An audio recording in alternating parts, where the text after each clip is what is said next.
Gipangandama na ang nagsingabot nga Kadayawan Festival sa Davao sa bulan sa Agosto. Karong tuiga, dunay mga gihimong kausaban sa ubang major events. Atong sayron sa live report ni Jandy Esteban. Jandy.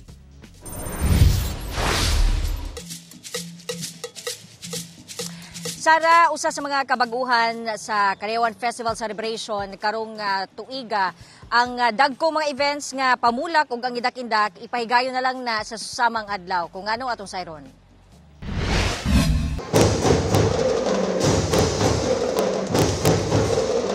Taliabot na ang King of all festivals, ang Kadayawan Festival. Ang maong festival ginasaulog sa Davao City kada bulan sa Agosto.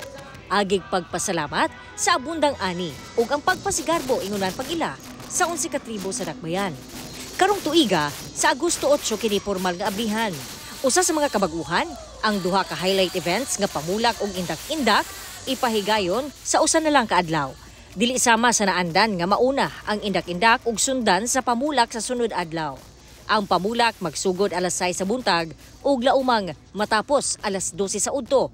Dayon sa hapon, ipahigayon ang indak-indak ug mahitabo kini sa Agosto 18. We wanted to highlight that ang atong major na pamulak ug indak-indak will be in one day para that would also signal a very good closing or the last day of the Kadayawan dates nato, which is August 18. Gawas ni ini ginaatangan sab ang pananam sa Kadayawan.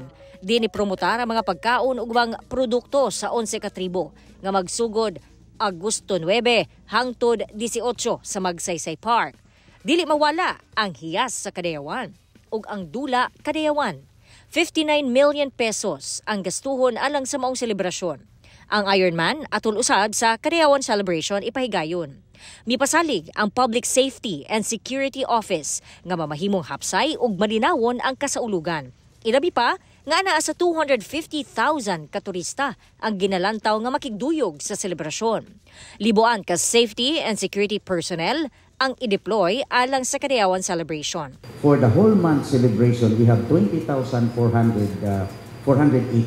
personnel, and then we have 661 average deployment daily. Ginahanay na pod sa Davao City Transport and Traffic Management Office ang traffic plan nga paaprubahan sa konseho. Sa atong pamulang ang indak-indak, din mayroon tayong mga almost 18 corners and intersection na pwede nato ma-close. Giandam usab sa City Tourism sa pakig-alayon sa private sectors ang mga accommodation establishments. Wala pa namang shortage for the room accommodation.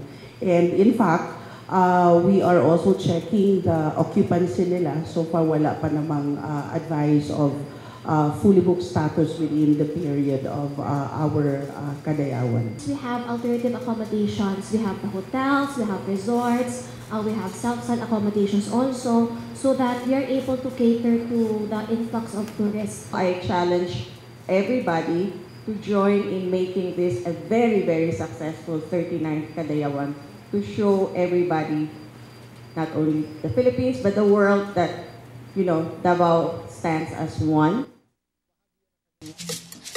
Karong tuiga sa Kadayawan Festival mas ubos ang budget, 59 million pesos. Itandi sa 65 million pesos sa nakalabay nga tuig. Sumala sa City Tourism, mas ubos man gud daw ang share o bahin sa private sector. Pero bisan pa maniana, gipanganti sa City Tourism nga mamahimong bibo ang selebrasyon sa Kadayawan Festival karong tuiga.